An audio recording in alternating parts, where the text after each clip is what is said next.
Tänder med mikrofonen. Ja, men så får jeg sige hjertelig velkommen til som jeg har hatt dere ut i Ildvekker i kveld, og takk for at dere gjør det. Vi får områ et mål som jeg aldri nok så stor tøtning, de fleste her har aldri at det er stor tøtning. Og så sier jeg sin velkommen til de som hitcher og nettene, der vi nemlig streamer til. Hertil har utländiga mål inte fyllt nek vid förrjun till bara något som vi är till vi kör levererar mål till det är så få folk som kommer till förrjun till kommer asinter och det har blivit något som absorberar in i samhället integrerar in i samhället på en naturlig måte och tror det inte vi mål det är inte vi stroj och till etnast öliga väl man kan nästan se öllum förum utlänningar som kommer till Sverige har rykat av förka samhället, boskaparliga och mentnaliv alla möjliga matar. Och det är inte välja troplats i överhuvud. Men nu det blivit en avgång.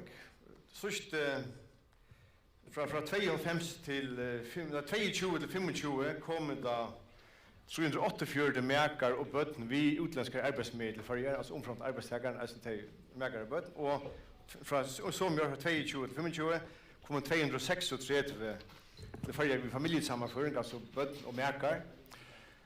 Och till är nog så störst hjälp på 4 år 600 som kommer vi hem som skulle arbeta.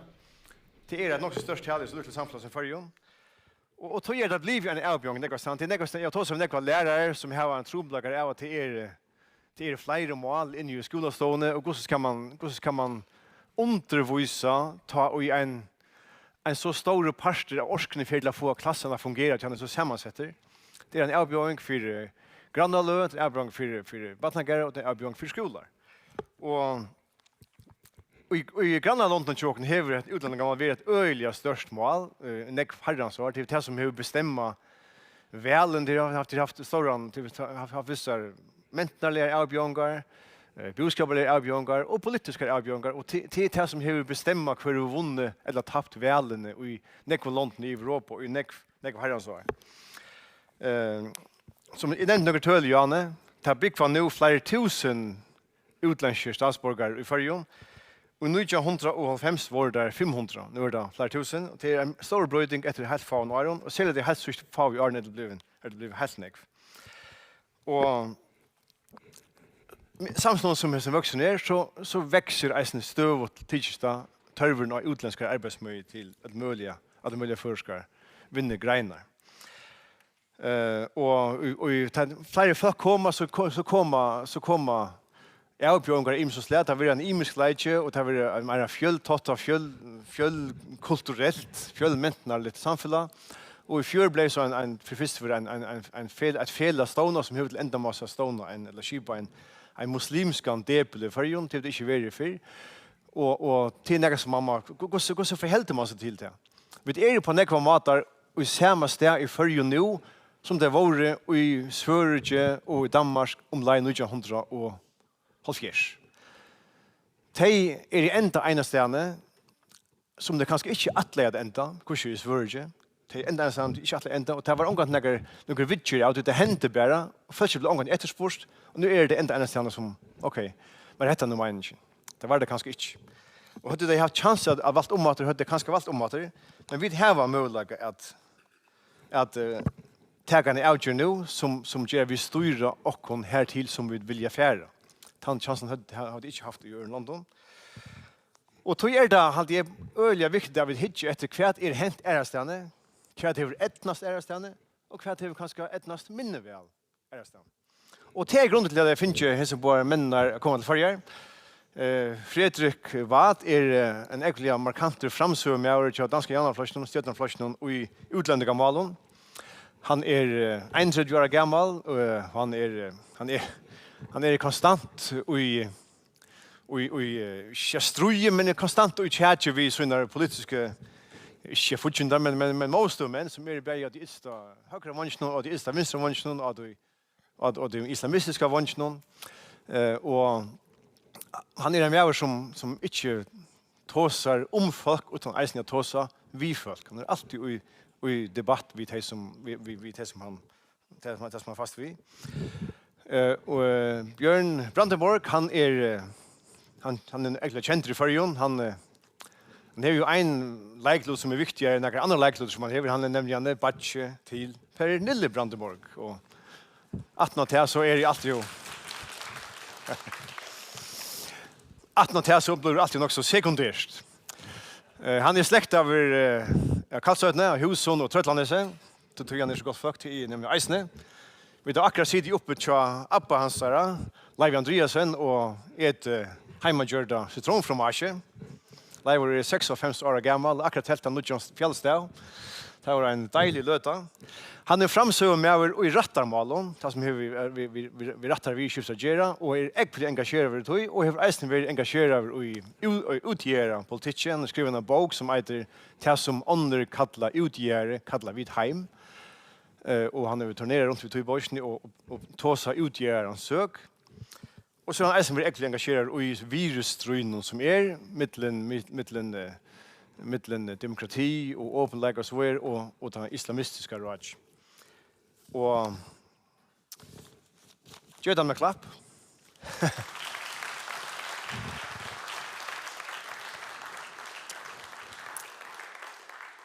Og nu færger vi at skifte iver langst, og vi har en her som ikke skiller først. Så nu skifter vi over til dansk for din skyld, Frederik. Så you better do it good, because yeah. Men og Sean, vi gjør det så først har vi en sammenrøv her på så vi kommer rundt om evnen på en god måte, så vi får dekka et aspekt av det. Så har vi den stek her til å få en kaffemån, og så det velkommen å sette spurninger til her på 18. Ta den godt sette spurninger av førskolen til Bjørn, og den sette spurninger av førskolen hvis vi vil til Fredrik, så omsider jeg til Dangst. Men velkommen. Takk. Og jeg vil gerne at vi starter med liksom begynnelsen til det her tema i Danmark, som jo sidst i 60'erne og i starten af 70'erne, hvor der en meget stor tilflytning til Danmark, og det stænser så i 73, men så kommer der, det er jo arbejdskraft fra Tyrkiet først og fremmest, så kommer der mange flygtninge fra det gamle Jugoslavien, fra Chile, mange kommer fra Mellemøsten også, og så der mange, der får deres familier til Danmark gennem familiesammenføring. Man har haft en meget, kan man sige, åben politik på det her område i Danmark, men da jeres nuværende formand fik magten i jeres parti, Danske Socialdemokrati, der sagde hun klart og åbent, at fortidens udlændingepolitik har været en fejl. Og så offentliggjorde de så et nyt udspil, en ny politik i 2018, som kaldes retfærdig og realistisk, hvor der blev bebudet mange stramninger, og det er så stramninger, som I har gennemført siden I vandt magten for et par valgperioder siden. Hvis man ser helt overordnet på det, hvad er de gode erfaringer med indvandringen til Danmark, og hvad er det så for erfaringer, som har gjort, at at jeres parti har ændret politik på det her område? Nu skal vi. Du skal sørge for, at vi ikke taler alt for langt, ikke? Jamen, jeg holder streng justit. Jamen altså, hvis man skal sige noget positivt, så er det jo, at der er masser af konkrete mennesker og individer, som har taget Danmark til sig og har taget den socialdemokratiske velfærdsstat til sig og er lykkedes med at blive gode skolelærer, gode industriarbejdere, gode håndværkere, sygeplejersker. Det er der jo masser af eksempler på i Danmark. Konkrete mennesker, der har truffet nogle konkrete beslutninger om at tage imod Danmark og ikke vende ryggen til danske værdier osv. Men den overordnede erfaring er, at integrationspolitikken ikke er lykkedes. De mennesker, der kom hertil i 60'erne og 70'erne, stillede vi ikke nok krav til. Vi har nogle store problemer med rigtig, rigtig mange på førtidspension, som har været 40 år i Danmark uden at kunne sproget. Mange kvinder især. Vi har set, at alt det, der blev sagt til den danske befolkning om, at næste generation ville være bedre integreret end den første, det er der meget, der tyder på, ikke er tilfældet for store grupper af dem. Mange af dem er mere religiøse end den første generation, der kommer til. Så overordnet set er det ikke lykkedes. Og måske en pointe mere til det. Ja, først tak for invitationen. Ja, tak for invitationen. Tak for invitationen. Det er dejligt at være her. En erkendelse mere, eller en erfaring mere, der er, altså, som vi også er blevet kloge på, er jo, at de folk, der kom først, der var aftalen ligesom, at de mennesker skulle komme til Danmark for at arbejde, og så skulle de rejse hjem igen. Men meget, meget få af de mennesker endte jo med at vende hjem igen. I stedet for at være arbejdskraft, så blev de indvandrere i Danmark og blev der hele deres liv med deres familier, og fik jo på den måde også adgang til alt det andet, vores samfund har, både af institutioner, men også de rettigheder, der følger med at bo i et fantastisk velfærdssamfund. Hvis I ser tilbage på den beslutning, som blev truffet, da den nuværende ledelse fik magten i jeres parti, blev beslutningen taget, fordi jeres analyse er, at det er nødvendigt for samfundet, eller var det for at forbedre jeres chance for at vinde valgene? Altså var det et pres fra vælgerne, som I gjorde, som I gjorde? Eller var det fordi, at jeres egen analyse sagde, at det her må vi gøre? Altså, det var jo fordi, det er det rigtige at gøre, tror jeg vil sige. Og man kan vel godt sige, at der har været et pres fra vælgerne, forstået på den måde, at det mest paradoksale ved det her spørgsmål er jo, at befolkningen er jo aldrig rigtig blevet hørt. Altså rigtig meget indvandringen og de forandringer, der har været i vores samfund, er sket, uden der på nogen som helst måde har været en opbakning til det i befolkningen. Nok snarere tværtimod. Og så også fordi, altså, vi har truffet den her beslutning, fordi hvis man ønsker sig at kunne bevare et stærkt velfærdssamfund, hvor der er en stor grad af tillid, på samme måde som der er i Færøerne. Vi er jo, altså de nordiske lande er jo fantastiske på den måde. Der er en tillidskultur, der ligesom omfavner vores lande, som gør, at vi har enormt stor tillid til hinanden. Det gør, at vi har nogle institutioner, der er opbakning til. Og fordi vi kan se, at når der kommer for mange mennesker til vores land, som ikke bliver en del af vores samfund, og ikke bliver integreret ordentligt, enten fordi, at de vælger ikke at blive det, fordi de har nogle andre værdier, eller fordi man ikke har ressourcerne til det, fordi at samfundet ikke kan integrere så mange mennesker ad gangen i skoler og institutioner og alle mulige andre steder, så risikerer vi, at det fantastiske samfund kollapser, og det bliver ødelagt, og også at befolkningen mister opbakning til det. Så i virkeligheden var det her jo også et svar på Socialdemokratiet på at sige, hvis man skal have et samfund, et velfærdssamfund, der overlever, og vi skal kunne vende en udvikling, der har været, som jo i mange lande er gået galt, tror jeg roligt, man kan sige, så var det nu, at man skulle sætte ind med nogle forskellige initiativer. Jeg vil nu komme ind på noget, som kan lyde meget, meget teknisk.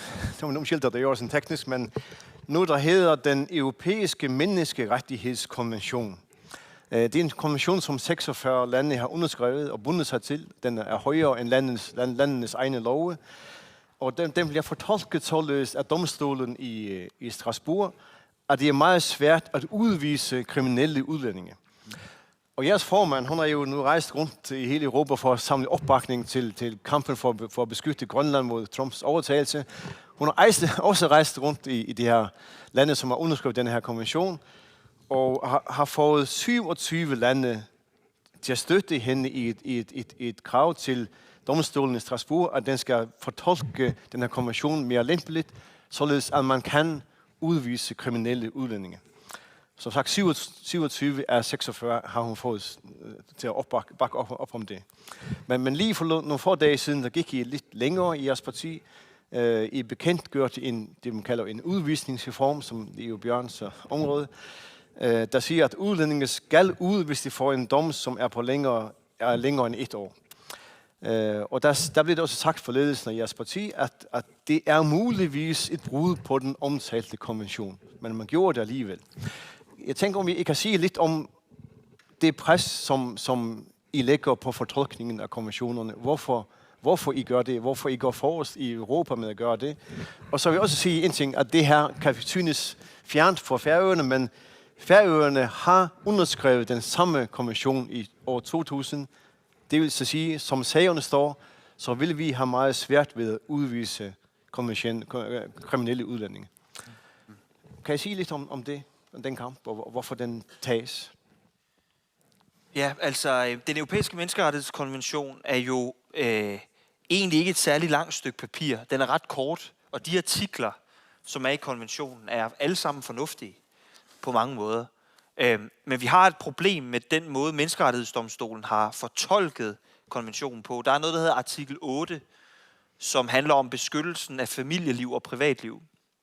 Og ofte er det blevet sådan i Danmark, i Tyskland, i Sverige, i Frankrig, at gerningsmandens, forbryderens rettigheder er nogle gange mere beskyttet end offerets. Så vi har svært ved at komme af med kriminelle udlændinge. Altså lad mig komme med 2 konkrete eksempler. Vi har haft et eksempel i Danmark på en mand, som har systematisk mishandlet og voldtaget sin ældste datter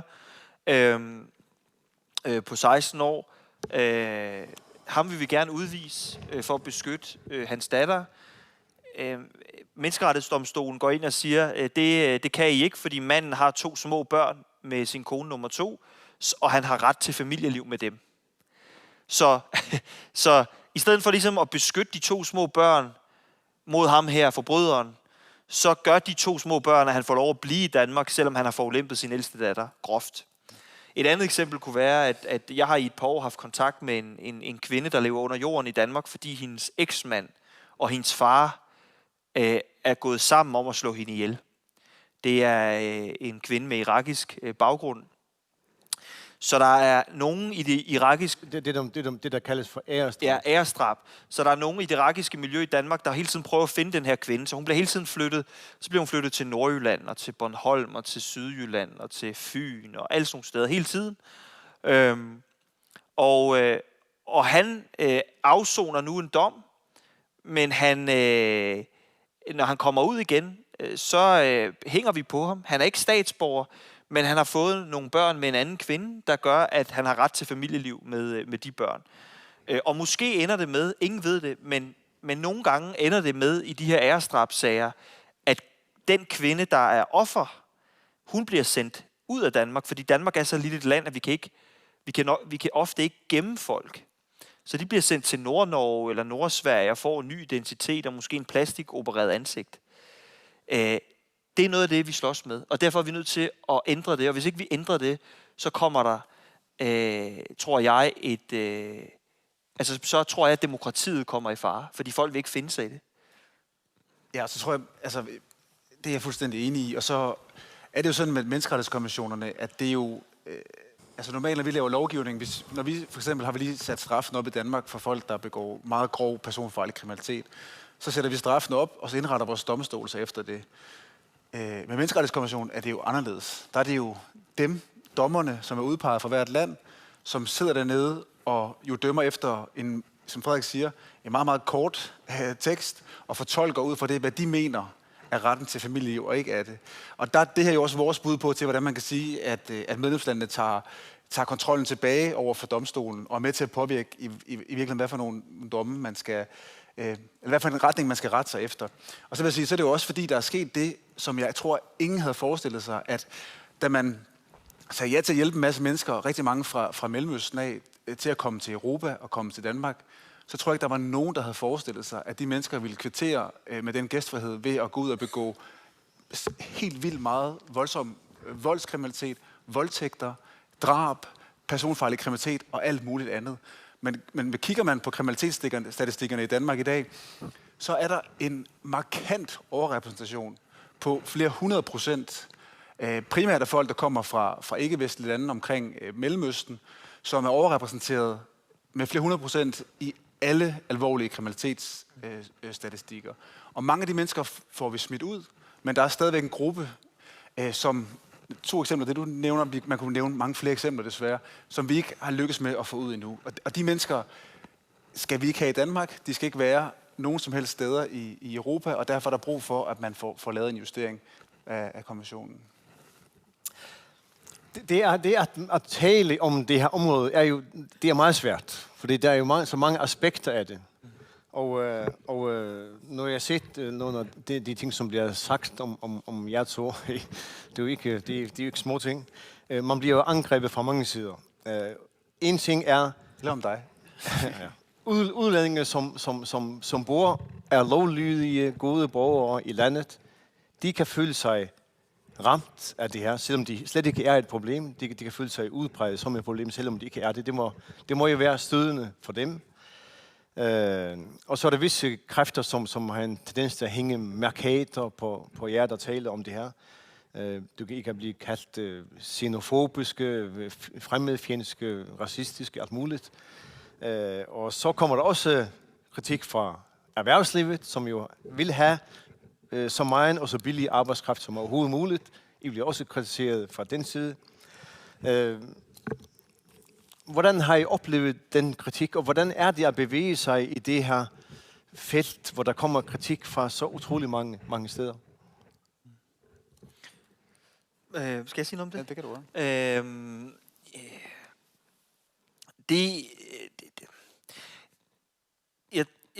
Jeg plejer at sige, at hvis man går ind i den her kamp, så skal man ligesom droppe sin forfængelighed, fordi vi politikere, vi er jo i den situation, at selvom vi kommer fra alle mulige forskellige dele af, i vores tilfælde Danmark, du har også et ben herop, men i mit tilfælde Danmark, så og man er sammen med en masse almindelige mennesker, som er enige i det her, så omgås man også hele tiden folk fra eliten. Det kunne være medierne, eller kulturen, eller andre, som jo kommer til de samme arrangementer, som politikerne kommer til, og som man møder ude i Danmarks Radio, vores tv-station. Og de synes stort set alle sammen, man er en idiot. Og man skal ligesom bare hele tiden sige til sig selv, det må man se ud over. Man må komme forbi det. Fordi jeg kan huske, der var en venstremand i Folketinget, efter jeg havde holdt en tale på et tidspunkt, som blev meget udskældt, som kom, og jeg var blevet svinet til i et par uger. Så kom han ned til mig bagerst i Folketingssalen, og så sagde han, ja Frederik, du må jo nøjes med befolkningens opbakning. Og det var der på en eller anden måde, altså, man er nødt til at tro på det, som også er rigtigt, nemlig at et flertal af befolkningen er enige i, at man godt kan tale om det her, uden at man er racist. At man godt kan tale om de her problemer, og så samtidig mene, at hvis Mohammed eller Ali ikke kan få en læreplads, eller ikke kan komme ind på et diskotek, så skal det selvfølgelig håndteres. Altså, der er intet racisme i det her. Det handler om kultur og respekt for ens egen kultur. Og i Danmark har vi bare været så ringe, så dårlige til at forsvare vores egen kultur, at når man gør det, så er der enormt mange fra eliten, som mener, at det er racistisk, og det er forkert. Ja. Ja, altså, i virkeligheden, der kan jo ikke være noget, altså, der er jo intet racistisk eller xenofobisk eller noget som helst andet, I gerne vil passe på sit eget land og på det fantastiske samfund, som man har skabt, nok snart tværtimod. Og der er det, synes jeg også tit, alt for nemt at være sådan de pæne medier, som bor steder, hvor der ikke er skyggen af kriminalitet eller indvandrere, og som har taget lange, flotte uddannelser, og som omgås med hinanden og kan bekræfte hinanden i, at de har alle de rigtige holdninger. Og det gælder for den sags skyld, synes jeg også, dele af erhvervslivet, som rigtig gerne vil sige, at det er meget vigtigt, at vi kan få billig arbejdskraft, og det skal gerne komme fra hele verden, og de skal åbenbart have så lidt i løn som overhovedet muligt, og det er lige meget, hvad for et sprog de taler, når de kommer til Danmark. Vi skal bare have dem. Men de tager ikke skyggen af ansvar for, at de mennesker, der kommer, jo for mange vedkommende ender med at blive i Danmark, skal have ret til sundhedsydelser. Hvis de har børn og familier med, så skal børnene i skole. Det kan være, at de kommer med en helt anden kulturel baggrund, en anden baggrund, hvor det at være forældre er nogle helt andre forventninger. Altså, vi har eksempler fra lige nu i Danmark, hvor der også kommer rigtig meget arbejdskraft fra Asien og bosætter sig på Vestegnen, hvor der er enormt mange modtageklasser, hvor der slet ikke går nogen efterhånden danske etniske børn, men også vores skolelærerne i de klasser fortæller historier om børn, som kommer i skole uden tænder, fordi forældrene har kun givet dem flydende mad, så skal kommunen bruge en masse penge på at reparere deres tænder. De siger, at når børnene har fri fra skole, så kommer de hjem, og så har de en skærmtid på 14 timer, fordi forældrene, det der med at være forældreopgave og tage aktiv del i foreningslivet eller opdrage sine børn, det findes ikke der, hvor de kommer fra. Og der synes jeg alt for tit, at arbejdsgiverne og de store arbejdsgiverorganisationer ikke tager noget som helst ansvar for, at ja, arbejdskraft er vigtigt og en god ting, men arbejdskraft kommer også med en pris, især hvis det kommer fra bestemte dele af landet. Og den diskussion, synes jeg alt for ofte, at de undslipper sig for at tage, og vi slet ikke kommer til at have på sådan, hvad skal man sige, så nuanceret nok, fordi der er selvfølgelig også, kommer det med en pris, hvis man inviterer arbejdskraft fra alle mulige steder i verden. Ja, det forstår jeg selvfølgelig meget godt. Men hvad vil I sige til mig, hvis jeg var en kulturmuslim, altså en muslim, som har en spirituel tilgang til min religion? Det er rent spirituelt. Jeg er ikke islamist, jeg er ikke politisk islamist, men jeg føler mig ramt af det, I taler om. Hvad vil I så sige til mig? Jamen, jeg vil sige, at det skal man ikke føle sig ramt af, og det er jeg med på er sådan en svær diskussion, men det er sådan med det her område, at altså vi har en udenrigsminister i Danmark, Rasmus Stoklund, som jeg synes har sagt det på en meget fin måde, hvor han siger, vi taler jo heller ikke om alle de busser, der kommer til tiden. Vi plejer at tale om de busser, der ikke kommer til tiden, og hvor der er store udfordringer. Og det er jo på samme måde med udlændinge, det er det samme måde med udlændinge, der begår kriminalitet, eller folk, der har problemer med at finde fodfæste på arbejdsmarkedet osv. Vi bruger al vores krudt på de mennesker, som ikke er en del af vores samfund. Og alle dem, der er en del af vores samfund, tager vare på sig selv, overholder de værdier, der er osv., de skal føle sig som en del af vores samfund. Men jeg synes også, at vi er nødt til at have en diskussion med hinanden, hvor der skal være plads til, at vi kan have en debat, som handler om de ting og de åbenlyse problemer, der er, uden at de mennesker føler sig ramt af det. Og jeg synes virkelig også, man kan sige, at de mennesker har også et ansvar den anden vej. Altså, de mennesker har også et ansvar for at sige til mange i Danmark jo radikale muslimer, at den måde fungerer det ikke på det danske samfund. Her der har religion vigepligt for grundloven og for vores værdier. Hvis flere gjorde det, så tror jeg, det ville være meget bedre for mange af de mennesker, og for eksempel at være muslim i Danmark. Men det, der alt for ofte sker, det er jo, at der er total tavshed fra dem i stedet for. Selv når der kommer de mest ekstreme ytringer, så er der desværre, synes jeg, for store dele af de muslimske foreninger og det organiserede muslimske samfund i Danmark, total tavshed. For at fortsætte lidt med her om debatten. Frederik, du endte for et par år siden i en vanvittig mediestorm, efter du holdt en tale i Folketinget, hvor du lancerede et nyt begreb, som kaldtes for den tredje erkendelse, den tredje sandkendingen, hvor det sagde, det er antallet, hvor mange der kommer, de har betydning, hvor godt de er integreret, hvor meget de er på arbejdsmarkedet, de har betydning. Men så sagde du også, en tredje ting, det er, at deres værdier har også betydning. Kan du sige lidt om det? Altså, det virker jo, det kan jo virke meget voldsomt, at du taler om folks værdier. Det kan jo næsten virke som næsten lidt totalitært, at du skal, altså, at du fungerer, du arbejder, men du har nogle værdier, som ikke passer ind. Kan du sige lidt om det? Ja. Det er jo fordi, i Danmark er det sådan, og jeg tror, jeg har fornemmelsen af, at det er endnu vildere på Færøerne, fordi I har passet langt bedre på jeres kultur, end vi har, for at sige det som det er. Det er sådan i sådan nogle tillidssamfund, som det danske, og sikkert også det færøske, at der er jo enormt mange uskrevne regler. Der er enormt meget af den tillid og frihed, vi har, som jo ikke er noget, vi har besluttet os for i Folketinget, når det gælder Danmark. Det, at vi er en enhedskultur, gør, at der er ufattelig meget, der glider af sig selv. Og som vi ikke bruger tid på at vedligeholde, fordi det flyder mellem os. Der er en demokratisk kultur, som flyder mellem os. Og noget af det, der er problemet, er, at i Danmark er der ufattelig mange mennesker med anden kulturel baggrund, som virkelig gør det godt, som har taget Danmark til sig og alt muligt. Men vi har en gruppe af mennesker, og jeg har selv mødt mange af dem på Københavns Universitet. Jeg har stået i et auditorium med 300 danske muslimske studerende. Fremtidens tandlæger, læger, jurister. Og diskuteret værdier. Og de har alle sammen fået 12 i gymnasiet, eller på handelsskolen, eller alle mulige steder. De er flydende på dansk. De kommer til at tjene en masse penge, og kommer til at betale en masse skat i Danmark. Men de mener ikke, at kvinder og mænd er lige. De mener, at man godt moralsk, for eksempel som praktiserende læge, må vejlede arabiske piger, der kommer.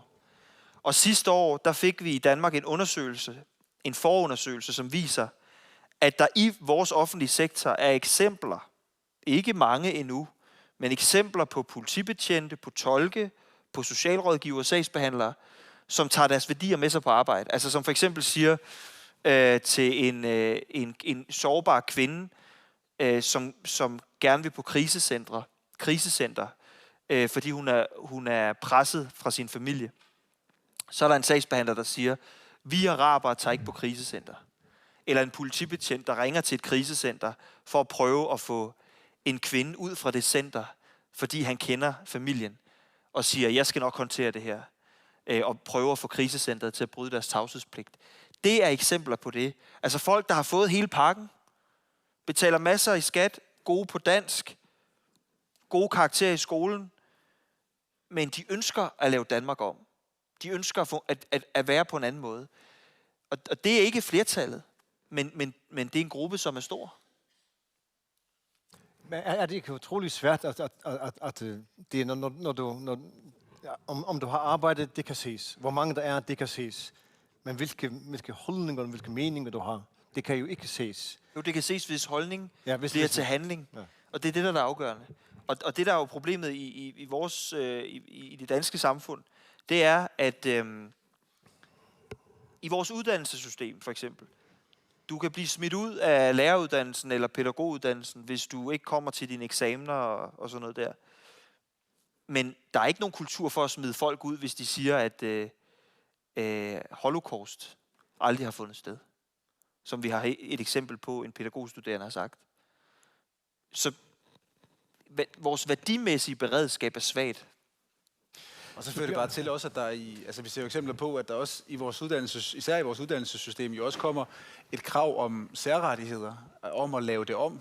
At der er bestemte ting i undervisningen, som børn, der har en bestemt kulturel og religiøs baggrund, ikke skal deltage i. At pigerne ikke må være med til seksualundervisning, at de ikke må bade sammen med drengene, at de ikke må spise bestemte ting, at de skal have ret til at kunne bede, når de går på offentlige skattefinansierede uddannelser osv. Og de krav, i takt med, at folk også vokser op i det samme samfund, ved betydningen af ligesom at have kulturel kapital og ved, hvordan de sociale koder er, så bliver de krav også flere, og de bliver større. Og der kan man sige, der står man jo som samfund med det valg, om man bøjer af for det og giver efter på de krav. Og det har vi jo set en del lande efterhånden, der har gjort. Storbritannien, synes jeg lige nu er det værste eksempel. Sverige, måske lige så slemt eksempel. Og hvor vi lige nu i Danmark jo har nogle fronter og nogle kampe, som handler om det. Altså, hvem er det egentlig? Hvem er det egentlig? Og hvad er det for nogle værdier, der skal fylde? Og hvem er det egentlig, der har man krav på særbehandling, bare fordi man har en anden religiøs overbevisning, en anden kultur, eller skal man rette sig ind efter det samfund, der er? Der tror jeg bare, det er meget vigtigt, at det er i hvert fald en lektie for os, hvor man har været håbløs naiv tidligere, men at stå fast på, at der er nogle grundlæggende værdier, som man er nødt til, hvis man kommer hertil, at underordne sig og være en del af. Og det er hele pakken, man køber. Det er ikke sådan et tag-selv-bord, hvor man kan vælge noget af det og noget af det fra. Bjørn, jeg tager lige på færøsk. Okay. Vi hører mest om slugga trublagar ur Marseille, Malmö, London, Birmingham. Du bor jo i Svendborg. Svendborg er en byer som jeg kjenner dere havnabor, jeg føringer. Jeg har selv vært i Svendborg og vi kjenner skipet som er Råna, under de legendariske skipene om Grim Lassen. Og Måla Råne og Negardier, det er fantastiske byer. Men hvordan er det altså i en som stor provinsby som Svendborg, i mån til, altså, det samme tendensene, samme troplagene som er jo i Malmö, eller i Aarhus, eller København? Jeg synes i hvert fald det sidste først. Altså man ser jo, hvad der sker i de lande, hvor man ligesom giver op og er ligeglad. Altså hvis man tager til Malmø i dag, så er vi ikke mange år fra, at byen har et flertal, en stor millionby, flertal af folk, der kommer fra ikke-vestlige lande kontra etniske svenskere. Malmø er en af de farligste byer i dag at bevæge sig i Europa. Det er farligt at være i Malmø i dag, end det er at bevæge sig rundt i Kabul. Og det er sket på rigtig få år. Sverige er jo forandret fra at være verdens bedste land til nu at være et af de mest voldelige lande i Europa. Tag til Storbritannien, Holland, Tyskland. I mange af de store byer, så er det jo ligesom at være et land i Mellemøsten, når man går rundt i de byer. De er slet ikke til at kende, og den vestlige kultur, det vestlige fundament, der har skabt de byer, er jo totalt forsvundet. Altså, det er helt vildt. Hvor jeg selv kommer fra, der kan man sige, der skiller Svendborg sig ud på den måde, at det er sådan en meget typisk dansk provinsby, og hvor der ikke er... Vi ligger jo relativt langt væk fra store byer, også fra hovedstadsområdet, og det gør jo, at især i Danmark, der er mange af især de store indvandrergrupper bor på den københavnske Vestegn, de bor inde i Odense, Aarhus og så andre provinsbyer. Så den kulturelle sammensætning, vi har, er mere blandet, og det betyder jo for det første, at det er et relativt trygt område. Altså der er markant mindre kriminalitet, end der er andre steder. Den største ikke-vestlige gruppe, der er i det område, kommer fra Vietnam. Historisk en gruppe, som er rigtig god til både at integrere sig og tage del på arbejdsmarkedet. Men der, hvor man, hvis man skal sige et sted, hvor at Svendborg, ligesom alle andre, har udfordringer, så er det, at når man for eksempel henter udenlandsk arbejdskraft til sådan en kommune, så følger det jo med en pris, ligesom det, som jeg sagde før. Altså, det er jo blevet sådan, at for arbejdsgiverne, så siger man bare, at det er super godt at hente arbejdskraft, og I skal bare gøre det, fordi I skal have produceret et eller andet, eller I skal have hjælp til et eller andet. Og så i regnestykket, så en medarbejder, uanset hvor de kommer fra, så giver de det samme. En medarbejder fra Danmark, en medarbejder fra EU-land, eller en medarbejder fra Asien for eksempel, de giver det samme i regnestykket. Men kigger man på, hvad for nogle grupper, som for eksempel tager børnefamilier, tager børn med til Danmark, så er det jo i langt højere grad folk, der kommer fra Asien, end folk, der for eksempel kommer fra Europa. De fleste i Europa rejser hjem igen, når de har været her og arbejder, ligesom der er mange færinger, der rejser ud og arbejder, eller mange danskere, der tager ud og arbejder og kommer hjem igen. Og det betyder især i daginstitutioner og i velfærdssamfund, kan man se det, altså hvor man er presset af, at man i perioder jo har mange børn fra en bestemt nationalitet, en bestemt kultur, og det kan lægge meget pres, hvis der er nogen, der har behov for særlig støtte, som ikke taler sproget, eller hvor der for eksempel er problemer med forældre, der ikke kan finde ud af at være forældre derhjemme, fordi det har man aldrig lært, der hvor man kommer fra. Og det er jo et mindre problem, der hvor jeg kommer fra, fordi den gruppe, der er en anden, men hvis man kigger sådan bredere i det danske samfund, så er det der lige nu en af de største bomber under vores velfærdssamfund. Det er, at der på kort tid er kommet så mange, at vores institutioner ikke kan nå at integrere dem i vores samfund. Altså børnene når ikke at lære sproget ordentligt. Der er ikke nogen forældrene arbejder så meget. De arbejder begge 10 timer om ugen, 10 timer om dagen, så når de kommer hjem, så er de trætte og kan ikke være forældre, og børnene sidder bare over i hjørnet med en iPad og ser forfærdelige memes på TikTok eller alt muligt andet. Og det er en kæmpe udfordring og en kæmpe bombe, og belaster jo de medarbejdere, der arbejder i vores velfærdssamfund, fordi de pludselig skal løse langt mere komplekse opgaver, end de har skulle tidligere. Og jeg tror også, det betyder, nu nåede vi jo meget korte svar, jeg tror også, det betyder jo også, at nogle af de mennesker, som har mulighed for og ressourcer, der er nok til at gøre noget andet i Danmark, de gør det jo. Altså vi ser en enorm stor stigning med folk, der i områder, hvor der for eksempel bor mange med en anden kulturel baggrund, de sender deres børn på privatskole eller en skole, der ligger et andet skoledistrikt, fordi de kan vælge det til. Flere køber sundhedsydelser osv., og det gør vi jo både fordi folk har flere penge, men jo også fordi, at man stiller krav til det velfærdssamfund, som skal levere noget tilbage igen til borgerne. Og hvis ikke man føler, at det man får igen er godt nok, jamen så går man bare ud og køber noget andet. Og der er især arbejdskraftindvandring, og selvfølgelig også for Danmarks vedkommende flygtningeindvandring, en stor trussel mod sådan hele det der fælles universelle fundament af at have et velfærdssamfund. Jeg vil nu til et spørgsmål, som måske kan virke lidt sådan akademisk, men jeg er nødt til at tage det med os. Der kom i 24 en skelsættende bog ud i Frankrig, som jeg læste på dansk, som hedder Broderismen, om det muslimske broderskab, som er en gruppe, som stammer fra Egypten. Og bogen beskriver, hvorledes denne organisation arbejder i Frankrig. Den arbejder med at infiltrere alle mulige institutioner og prædiker sådan en moderat form for islam, men det går helt tydeligt, dokumenteres meget fint gennem hele bogen, at det er ikke bare en religion, det er ikke bare en politisk ideologi, det er også en politisk manual. Således vinder vi magten i Frankrig. Og det er så utrolig mærkeligt, at den her organisation, som er meget rabiat, er forbudt i Egypten. Den er forbudt i de arabiske emirater. Jeg mener også, den er forbudt i Jordan, men den er tilladt i Frankrig. Jeg mener også, den er tilladt i Danmark. Ja. For 10 år siden cirka, der kom der en fiktionsbog ud af den kendte franske forfatter Michel Houellebecq. Også om han siger ligesom det samme, bare i fiktions- og i romanform. En bog, der kaldes Submission. om en muslimsk overtagelse af Frankrig, hvor de muslimske brødre vinder magten ved valg. Og han siger helt klart, at det er fordi, at han påviser gennem romanen, at det er fordi, det franske samfund har for lidt modstandskraft, står ikke op for sine egne værdier, er måske mange gange fremmed for sine egne værdier, og derfor når der kommer sådan en stærk, klar ideologi, religion, handle og manual, så kan man vinde ind i sådan et blødt samfund.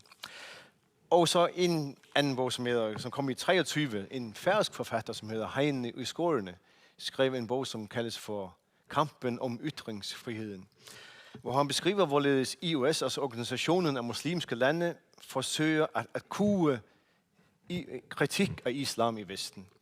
Både juridisk gennem altså en blasfemilovgivning, der skal gøre det ulovligt at kritisere islam, og så ved et begreb, som kaldes for islamofobi, som er blevet lanceret. Og han siger, at IOC, altså den her organisation af muslimske lande, anvender islamofobi-begrebet til at bekæmpe og kriminalisere legitim religionskritik. Altså disse her bøger, og mange andre bøger, beskriver en global værdikamp mellem vestlige værdier, fra oplysningstiden til vores tid, og stater, som repræsenterer altså islamistiske kræfter, Iran, Katar, Tyrkiet osv. Altså om det er en kamp mellem de to værdisæt. Og mange af dem beskriver de vestlige samfund som rådløse overfor den her meget håndfaste ideologi og plan. Undskyld det lange spørgsmål, men mener I, at der er således en sådan global værdikamp, og hvis den er der, hvordan kan man så beskytte vores værdier, uden at tilsidesætte de samme værdier? Hvordan kan vi, hvis de muslimske brødre, som det beskriver i den bog, jeg nævnte, udnytter forsamlingsfriheden, religionsfriheden, talefriheden, til at underminere den samme talefrihed og religionsfrihed, hvordan kan vi så beskytte det, vi har, uden at sætte det til side og sætte grænser for det? Kan vi vinde kampen uden at tabe det, som vi kæmper for, nemlig åbenheden? Nej, altså vi er nødt til at forstå, at for at passe på vores værdier på den lange bane, så tror jeg, vi er nødt til at træffe nogle beslutninger, som vi ikke måske for 50 år siden troede, vi nogensinde skulle træffe. Altså fordi vi har en tillidskultur, en konsensuskultur, som står over for vi taler igen kun om de miljøer, som er så beregnende, som du siger. De miljøer, der er problemet. De repræsenterer en konfliktkultur, hvor hierarkier bliver, etableret via styrke. Hvem er stærkest? Og det er nogle miljøer, hvor venlighed er svaghed. Altså, det at være venlig i vores kultur, det at være venlig er jo en styrke, men i nogle af de her miljøer, der er venligheden svaghed. Venlighed er et tegn på, at du kan udnytte personen. Og derfor er vi nødt til, tror jeg, at begrænse de her miljøer langt stærkere, end vi har gjort tidligere. Vi skulle have gjort det for lang tid siden. Og vi er nødt til at finde nye veje til at stoppe donationerne fra udlandet, til at kræve, at folk lærer dansk, til at slå ned på de fællesskaber, som ønsker at forandre Danmark åbenlyst.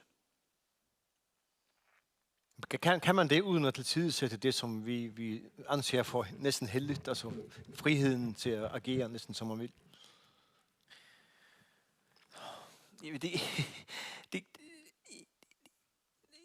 Ja, altså vi kan godt redde friheden, men vi er nødt til lad mig komme med et eksempel. Det kan være, at nogen af jer kan huske det. Men i nullerne, da Anders Fogh Rasmussen var statsminister i Danmark, så lavede man noget, der hed 24-årsreglen. Og 24-årsreglen er en regel i Danmark, der siger, at hvis du tager uden for EU og finder en ægtefælle, du gifter dig med, du gerne vil have til Danmark, så skal du være 24, før du kan det. Og det var fordi, vi så eksempler på en masse 18-årige piger i Danmark, som blev gift med en eller anden fætter nede fra Tyrkiet, som så blev brugt til at komme til Danmark. Så for at beskytte de her kvinder og give dem mulighed for at tage en uddannelse, så lavede vi den regel. Det er jo en regel, der begrænser friheden for en masse danskere. En masse danskere, der tager til USA og finder en kæreste. Til Argentina og finder en kæreste. Men på den lange bane sikrer den friheden, fordi den enes frihed er den andens fængsel. De ressourcestærke menneskers frihed blev her begrænset. Dem, der har råd til at tage rundt i verden og finde kærester, de gerne vil have til Danmark. Men de svageste, ofre for islamismen for eksempel, de blev beskyttet. Og det er et ubehageligt valg, men det er det valg, man er nødt til at træffe.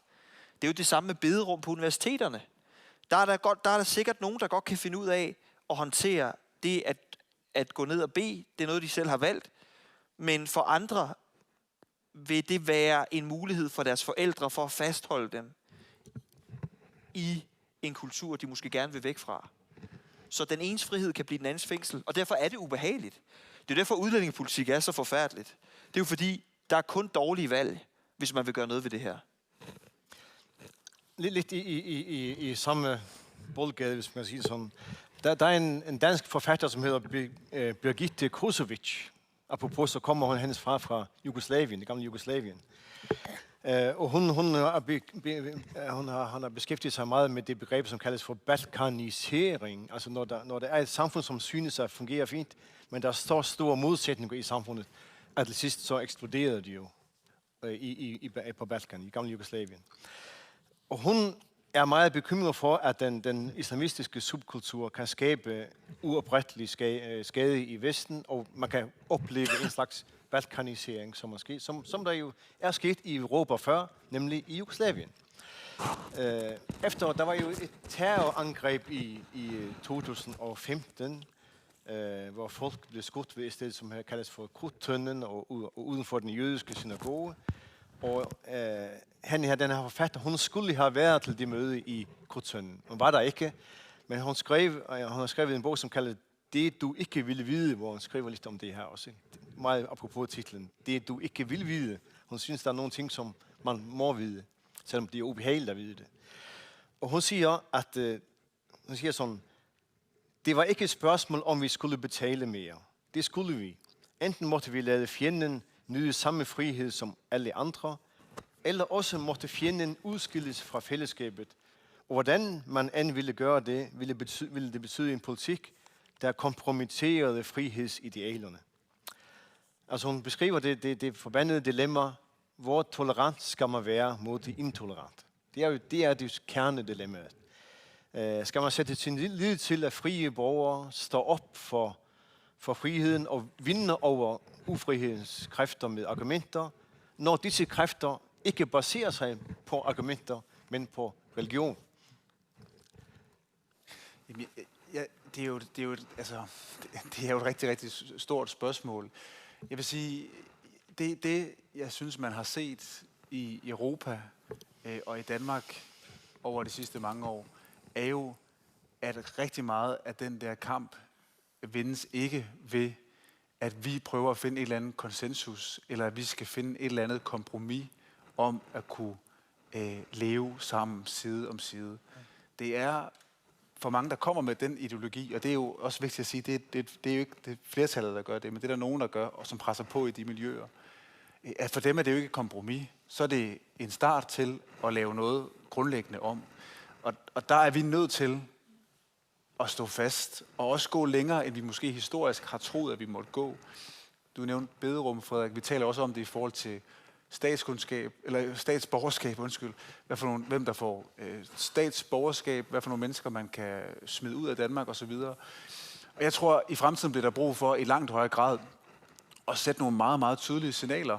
Altså både nogle hegnspæle, som gør, at det bliver sværere, og hvis man gerne vil være et radikalt menneske, der kommer ind i Danmark, altså at man ikke skal have mulighed for at kunne leve det liv, og man ikke skal have mulighed for at kunne blive statsborger, og man helst skal sørge for, at man kan få dem ud igen et andet sted.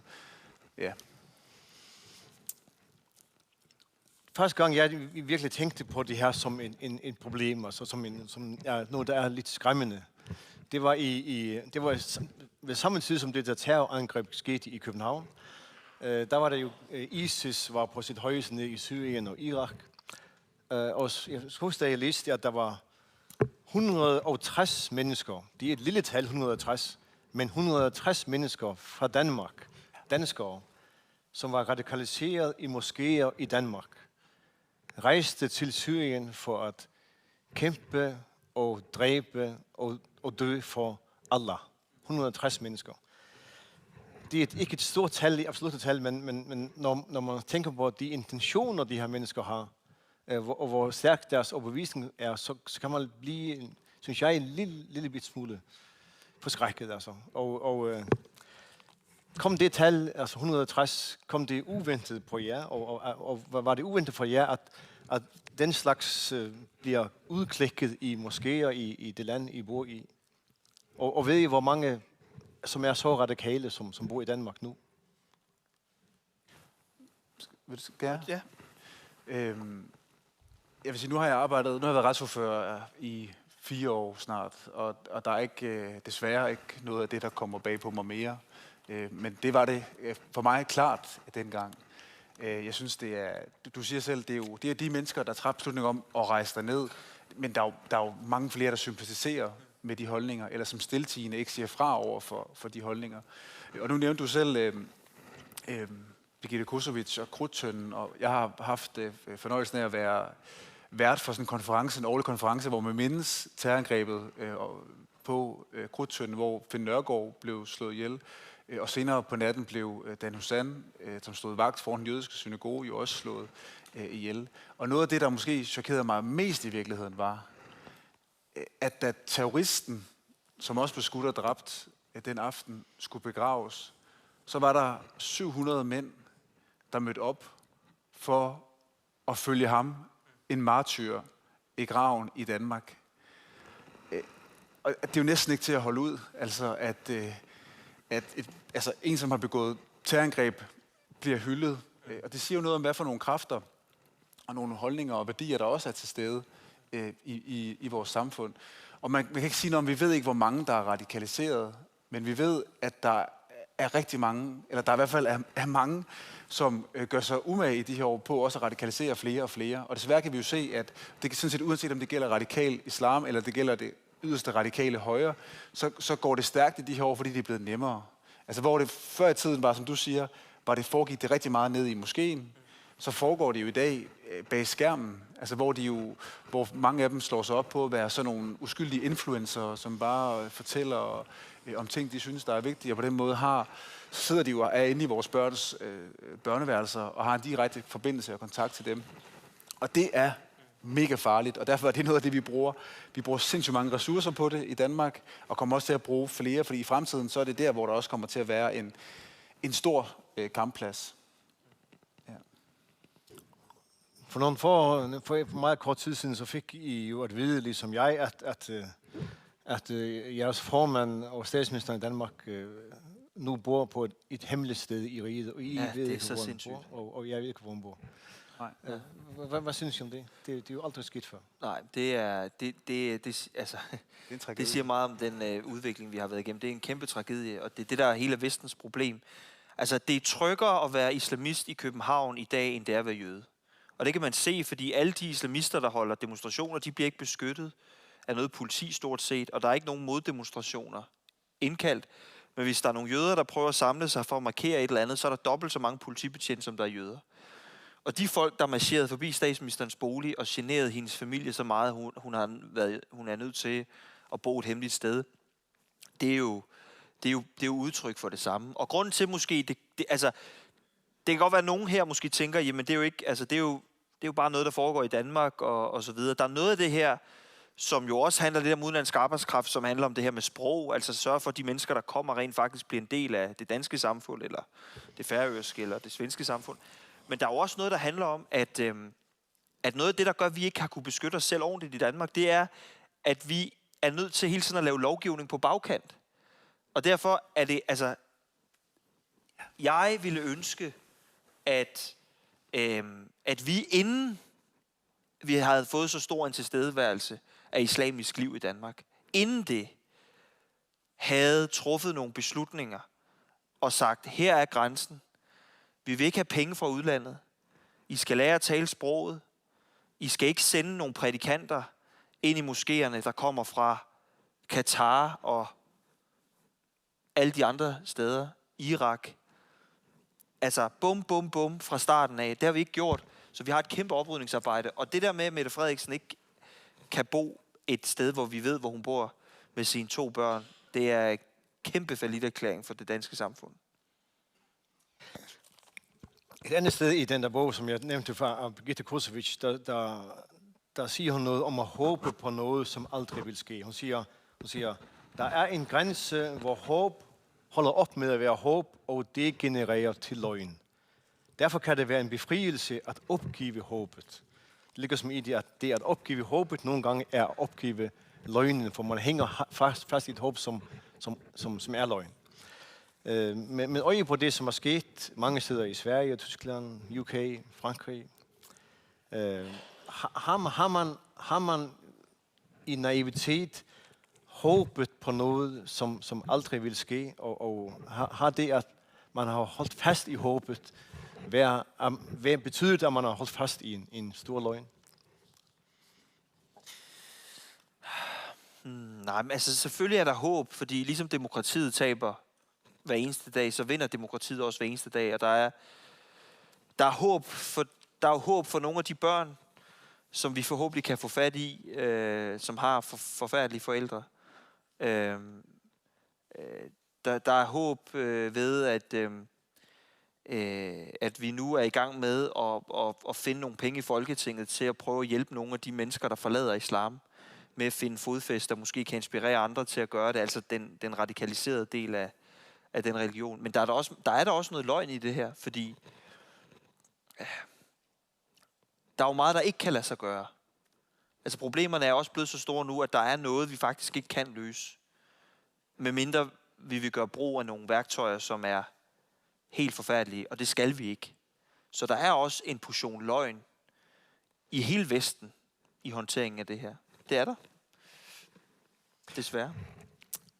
Hvis man skal takle de udfordringer, så er det åbenlyst, at der er udfordringer. Det kan enhver se. Hvis I skal give et godt... I skal ikke bestemme, siger jeg sagt 1000 gange. I skal ikke bestemme og påvise noget som helst, hvad man skal gøre. Men hvis I skal give en god ven et råd, er det så... kan man så løse det her med bare ved at have en god integrationspolitik, så går det nok? Nej, det kan man ikke. Og jeg vil også sige, at vi sidder her jo ikke for at skulle på nogen måde sige, hvad man skal gøre på Færøerne. Det er jeg sikker på, at de dygtige politikere, der er her, nok skal finde ud af. Men vi kan jo godt sige noget af det, vi ville ønske, vi havde gjort anderledes i tide. Og som Frederik siger, så er der meget af det, der er for sent i dag. Og rigtig meget handler jo om at sætte ind, før antallet bliver for stort. Altså, at man får stillet de rigtige krav, får begrænset tilstrømning fra bestemte steder, får krævet noget både af virksomheder og af de mennesker, der kommer i tide, sådan så man undgår rigtig mange af de konflikter, som følger i kølvandet på de her ting. Og jeg vil ønske, at vi i Danmark havde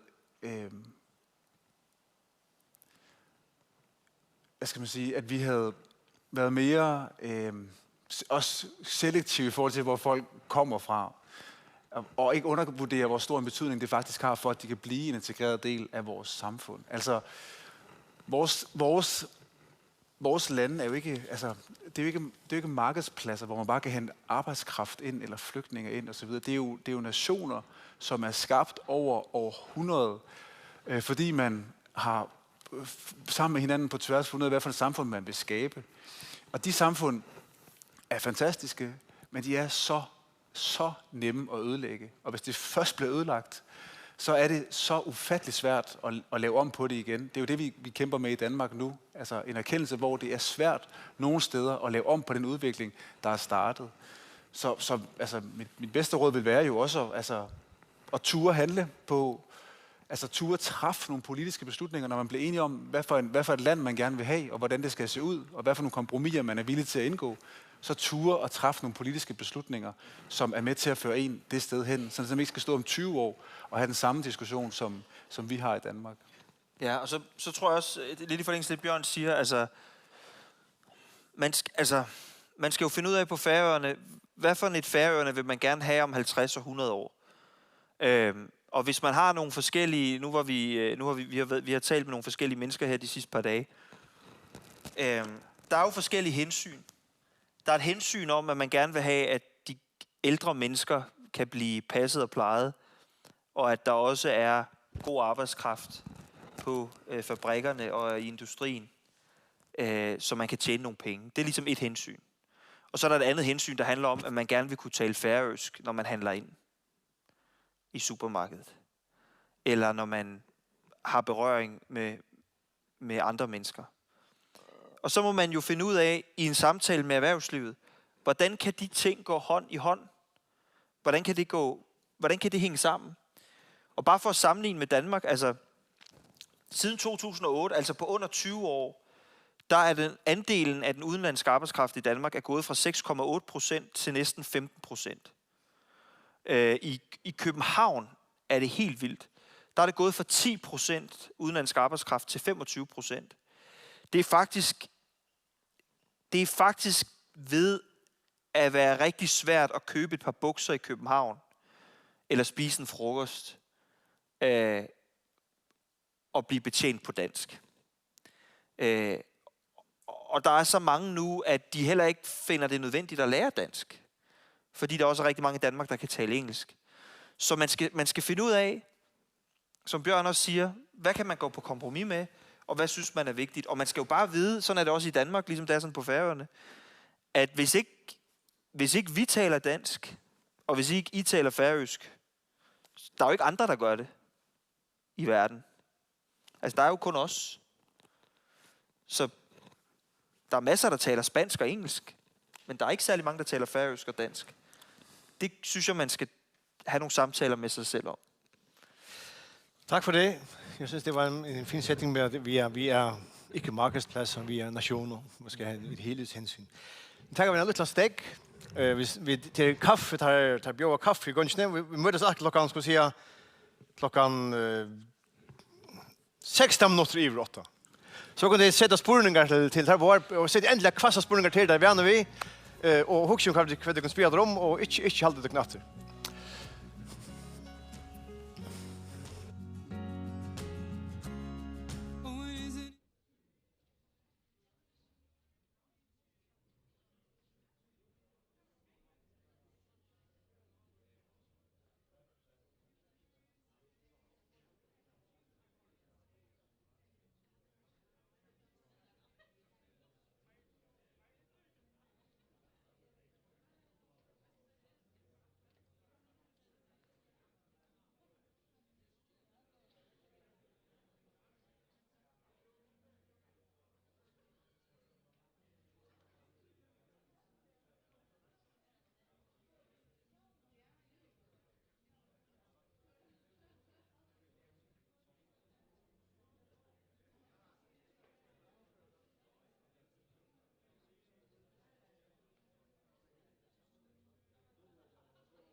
tack en lägga chat där du kan sätta spårningar själv då hvis det som är du kan inte komma in. Ta kommer det nu. Ja.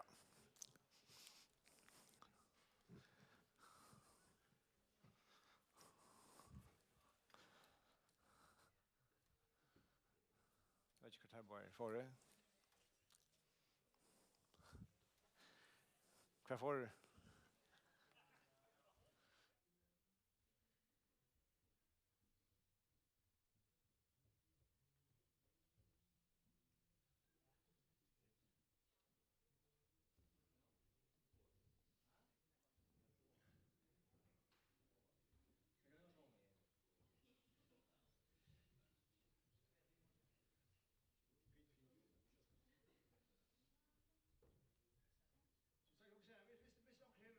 Spurningar att sätta timebound eller mer eller vad du vill spela så är det välkommen till det. Här är en mikrofon här som till FOA, visst det är.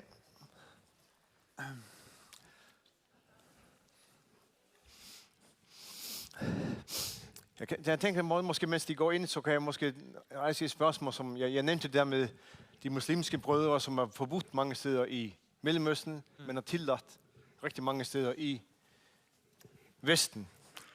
Må jeg komme med et virkelig... Der er en forfatter i Algeriet. Jeg tror, han hedder Sansal, eller sådan noget.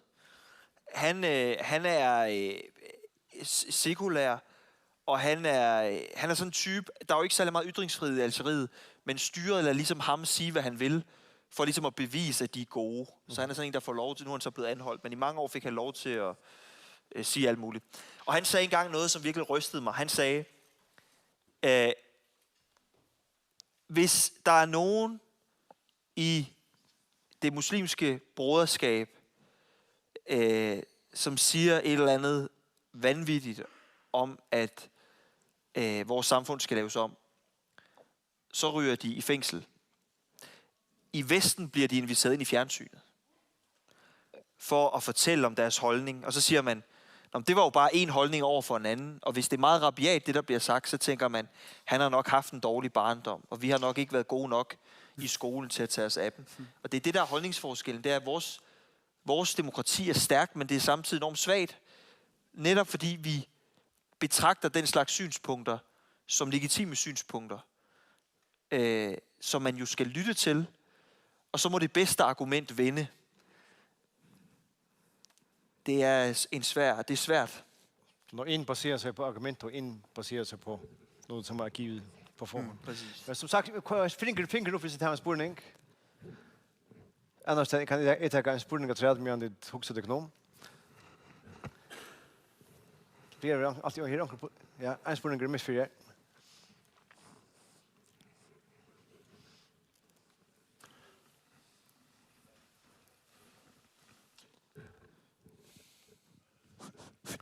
Ja, jeg prøver på at formulere på dansk, så Frederik også kan være med. Tak. Der var faktisk 2 spørgsmål, jeg har. Det første er, at Sjure, du nævnte jo, at på Færøen er der i øjeblikket 3.000 mennesker, som ikke har statsborgerskab. Altså det vil sige, at de har heller ikke dansk statsborgerskab. Er det sådan, det skal forstås? Altså er det udlændinge, eller... Nej, det har jeg ikke sige. Jeg siger det er flere tusind. Der var 500 ikke statsborgere i Færøen i 90, og nu er det, jeg siger ikke noget eksakt tal, men det er ikke mere end 500 nu. Okay, ja. Men så siger jeg fra 22 af svær, som bare lærerne fik fra Siri Stenberg nu en dag.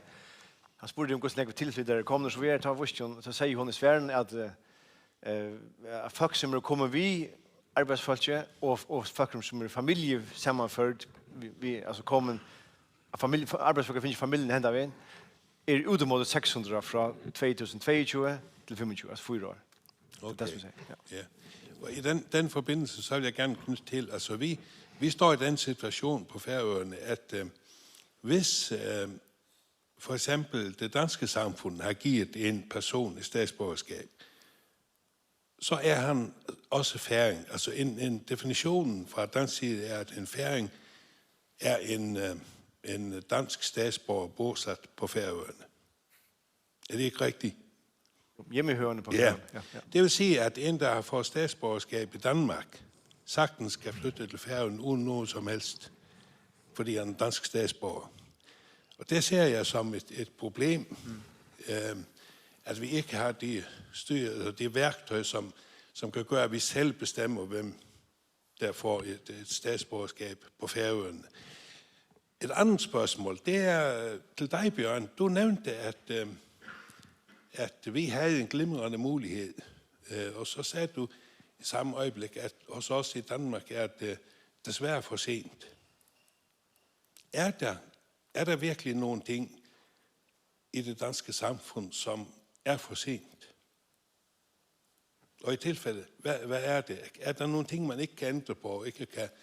Jeg ved godt med Menneskerettighedskommissionen, og at man ikke kan smide folk ud, sådan som man vil, og som jeg håber, at man på en eller anden måde kan få på plads, for selvfølgelig skal vi bestemme det i landet, og selvfølgelig skal mennesker, som ikke kan opføre sig ordentligt, både af de beskrevne regler og også de uskrevne regler, de har ikke noget at gøre her.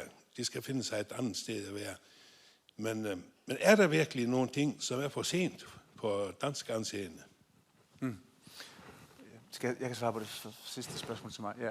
Altså, jamen det mener jeg, det er. Altså, det er jo for at være helt ærlig at sige, at det er jo ikke alt, der er for sent. Der er masser af ting, det er jo det, vi arbejder på hele tiden i Danmark nu, og forsøger at vende den udvikling, og også i virkeligheden også bremse noget af den. Men der er ting, der er for sent, og der er mennesker i Danmark, der har fået statsborgerskab, som vi ikke kan tage fra dem, som aldrig nogensinde skulle have haft det. Og som bruger alle deres vågne timer på at forsøge at lave Danmark om. Og det er en katastrofe, at de mennesker har fået et statsborgerskab. Og det kan vi ikke lave om på nu. Det eneste, vi kan gøre, det er, at vi kan lære af de fejl, og så forsøge at stramme reglerne de steder, og sætte nogle hegnspæle, sådan så man ikke kommer til at begå de samme fejl i fremtiden. Og der mener jeg bare, altså man kan sige, på Færøerne, ja, I har oplevet en stor tilstrømning, og der er, kan man jo fornemme, også allerede begyndende udfordringer. Men I har jo muligheden for faktisk at kunne beslutte jer for, hvordan udviklingen skal se ud. Og i Danmark, der er noget af den jo givet. Der er kommet rigtig mange tusindvis af mennesker, som kom som midlertidige mennesker, som flygtninge. Nogle kom som midlertidig arbejdskraft, og de blev alle sammen og er blevet der. Og de vender aldrig hjem igen. Og det er vi nødt til at forholde os til i det samfund, som de nu er en del af, og det skal vi jo prøve bedst muligt. I forhold til den anden ting, du siger, det der med dansk statsborgerskab, så altså det er jo rigtig vigtigt. Det er jo virkelig et dilemma. Altså, og det er jo et problem. Jeg tænker, hvis nogle af de hegnspæle, man vel forhåbentlig kunne lave fra færøsk side, kunne være at have et krav om sprog. Altså for at man kan være her, for at man kan lave en forening, en muslimsk forening for eksempel, så skal man kunne tale sproget i det land, som man ønsker at etablere sig i, eller at arbejde i. Det vil i hvert fald være en måde at kunne, i hvert fald kunne besværliggøre det, hvis det er det, man ønsker at gøre. Jamen, jeg har ikke så meget at tilføje. Altså, jeg er meget enig, og det skal man jo finde ud af på Færøerne, hvad man vil gøre. Også i forhold til det her med, jeg er godt klar over, at det er noget af det, som man ikke har hjemtaget. Det er noget af det, der vedrører udlændingeområdet. Men det er jo i sidste ende Færøerne, der må beslutte, hvad Færøerne godt kunne tænke sig der. Og så må vi jo... Jeg taler jo ikke på regeringens vegne. Det er nogen, der er højere på strå end mig, der skal sige noget om det, men det er jo noget, man må finde ud af sammen så. Fordi der er jo ingen tvivl om, at, og vi kan også se det i Danmark, nu sagde jeg tallene om den udenlandske arbejdskraft til Danmark, hvor meget det er steget på under 20 år, og mange af dem ender med at blive her, og kan på et eller andet tidspunkt langt ude i fremtiden søge statsborgerskab. Så den her diskussion kommer jo kun til at vokse i Danmark, men også de tre lande imellem Danmark, Færøerne og Grønland. Jeg kan nevne at som vi som Peter sier, at et som vi har rei i Færøerne, statsborgerskap har vi ikke rei, og det har vi gjort for folketingslov, men vi har rei og altså fasttrackskipan som vi finner for en 5 år siden. Det er en serie for skipan som gjør det oanmyndig latt å få folk til Færøer, og Her er det gjort at få mærker og bøtten vi. Nu er det gjort sin troblare, tog det helst færre nyer, men det kunne vi styre selv. Altså, det er ikke vanligt at føringer som sikler vi mest har familiene vi ombord, eller føringer som arbeider i Norge eller små i Østland har familiene vi. Vi kunne godt bestemme selv, og vi sier, hva skal velkommen å komme her og arbeide, men til 1000 slipper arbeid, 1000 først chansen og til det. Det kunne vi gjøre selv, altså. Vi kunne gjøre en riktig selv. Og lukk meg her svær til en spurning fra Jens Ariane om utländsk troarsamfunn, og her som sier at vi kan gjøre en lov som hever alle mulige restriksjoner som er strengere enn det som er i Danmark. Vi kan gjøre en riktig selv hvis vi vil det. Ja, en spurning her.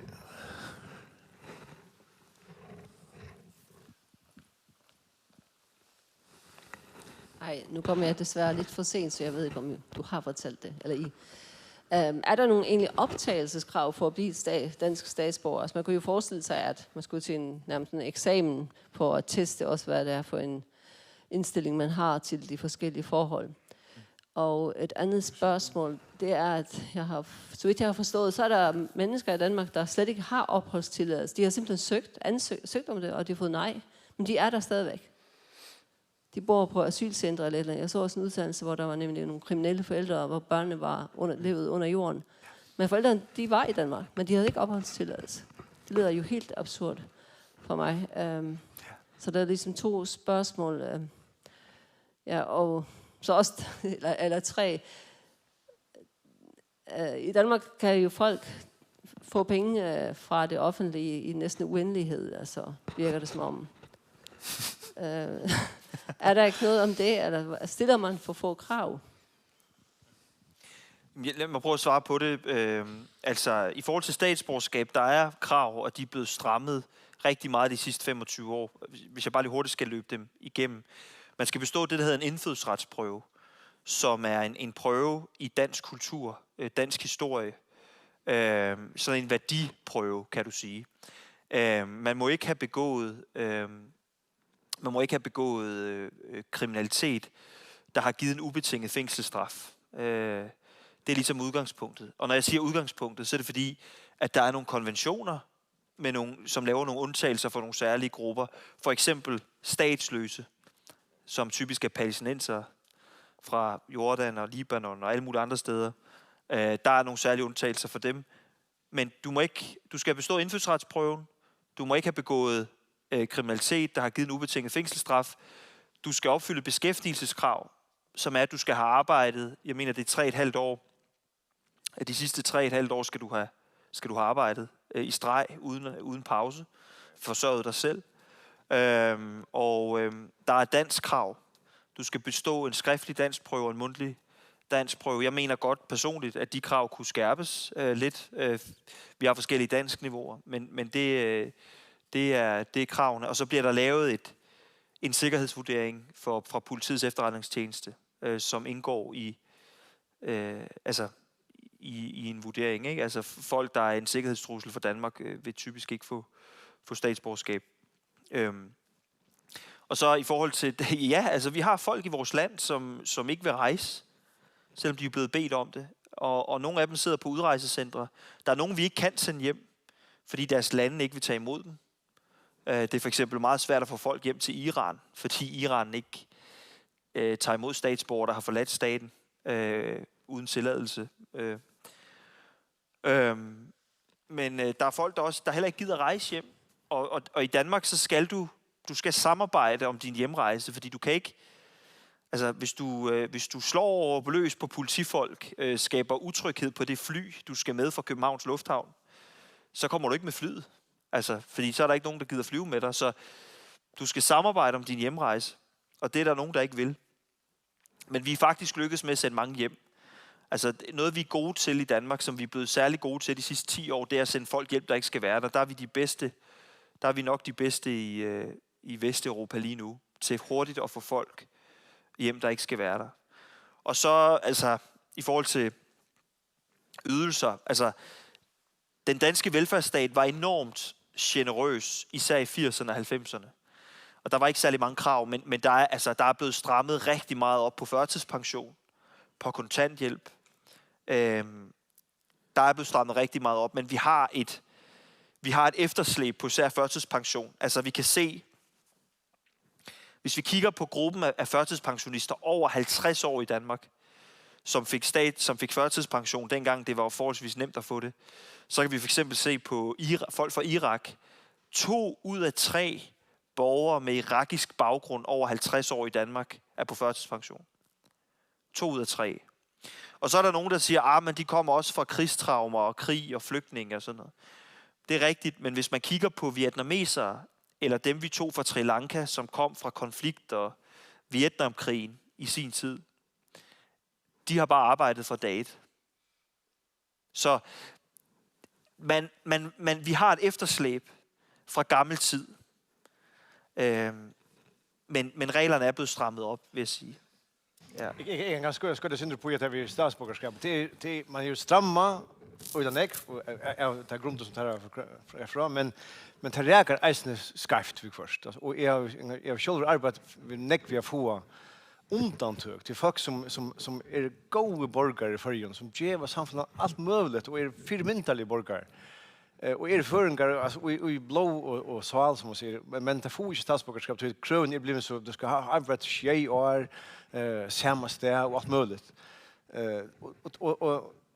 Og ta blir det så til at fære til en av nevnte folkene som er det innfødsrettsutvalget, og her kan man politisk, via en politisk avgjør, legge en forsøk frem og si, at den personen, han lever ikke opp til det formelle krøvene, han har skift arbeid fra 18 år, og nu er han her, men han er fantastiske personer og giver samfunnet øyne. Og det etnas faktisk 4 færner å få folketinget å stemme undantøk et ønske fra mer folketinget. Så det ber til, men til stramma og for å reka et eller annet, men så reagerer det eisen noen pure åsikt folk som er formynderlige. Så det er akkurat når man tjekker som noen ting og tjekker som noen problem, så er det som om man eisen tar seg om folk som ikke er problemer. Så er det en øyelig trobel ting at jeg vet ikke. Klart for en gang? Eller kommer vi bare spekler slutt av? Ja, en her oppe. Det var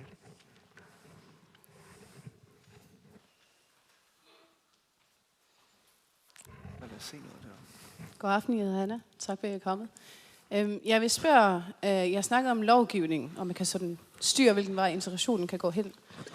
Hvor meget vil I vurdere, lovgivning egentlig kan skabe en god integration, og hvor meget følger for måske indsatsen fra civilsamfundet? Vil I sige 90-10 eller 50-50? Har I sådan en vurdering om det? Altså, skal jeg starte? Ja. Altså, integrationen er først og fremmest et personligt ansvar for de mennesker, der kommer til de lande, de rejser til.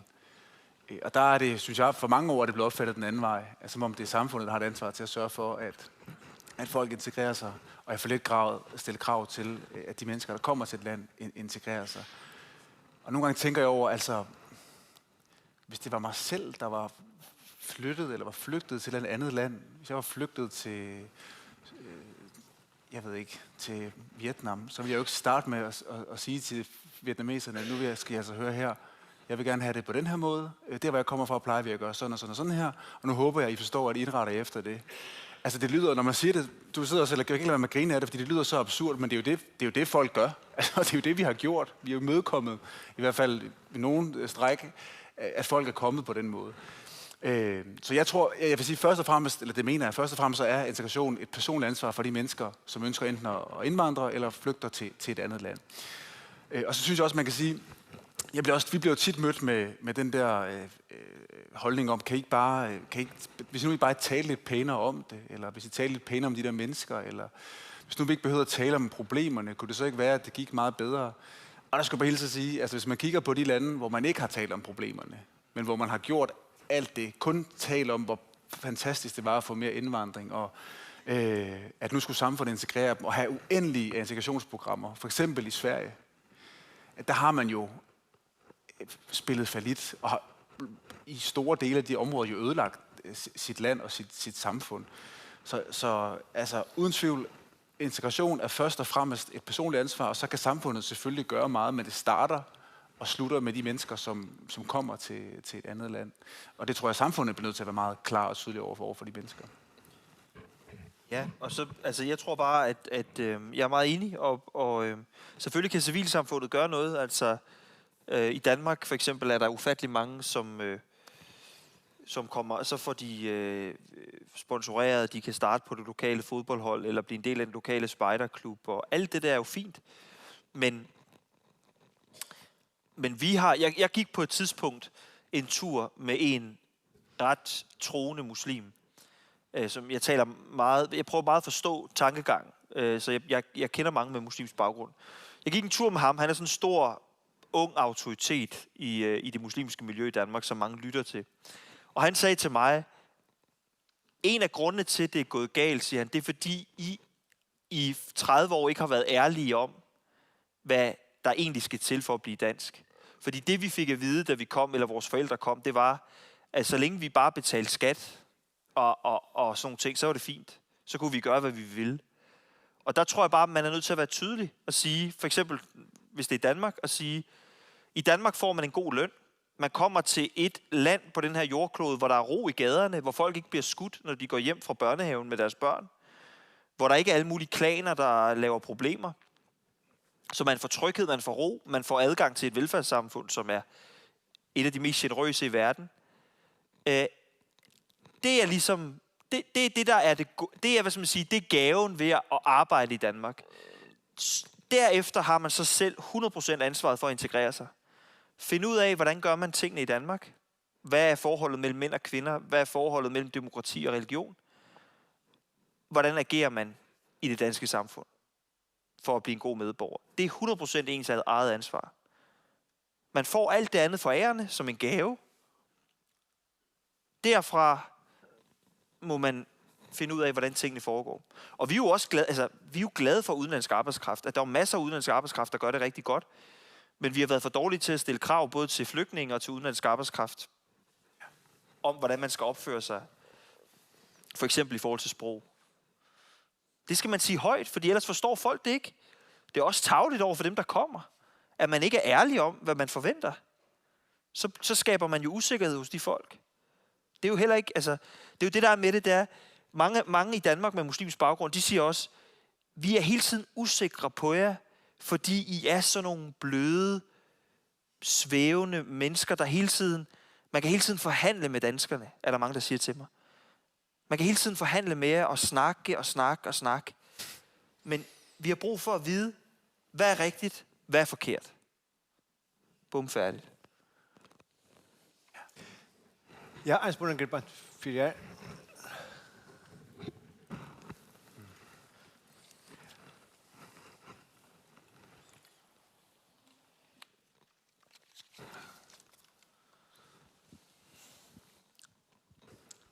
Hej, Alve. Alve Hjelm, som yes. Måske bare mere end... Jeg vil kalde nummer jeg klatsjet tatoveret, altså sjovt. Jeg går bær, tak. Ej, det er måske mere en bemærkning. Nu når, altså man siger, at man skal aldrig ødelægge en god historie med fakta. Det skal man nok i Shurus tilfælde heller ikke med den forfærdelige historie.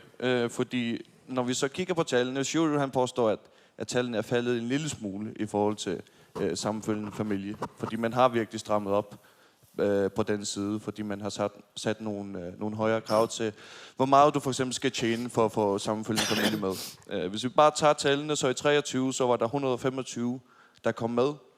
I 24 var der 68, og i 25 var der 37. Det vil jeg ikke sige er en så lille en ændring.